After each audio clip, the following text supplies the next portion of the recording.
السعرات الحرارية في عجينة السمبوسة أو السمبوسك.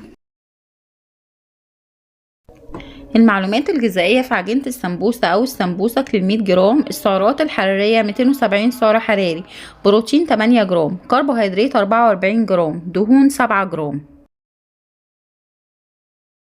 المعلومات الغذائية في عجينة سمبوسة أو سمبوسك للجرام الواحد: السعرات الحرارية 2.7 سعر حراري، بروتين 8 جرام، كربوهيدرات 4 جرام، دهون 7 جرام.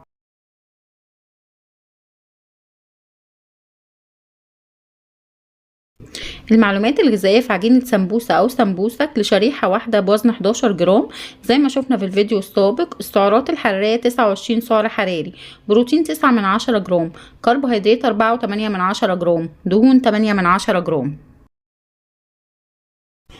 لو حد حابب يعرف سعرات لأي أطعمة ياريت يكتبلي في التعليقات. وشكرا ليكم على المشاهدة، وما تنسوش الاشتراك في القناة للحصول على المزيد من المحتوى المفيد حول الصحة والتغذية، وانتظرونا وقيم غذائية جديدة.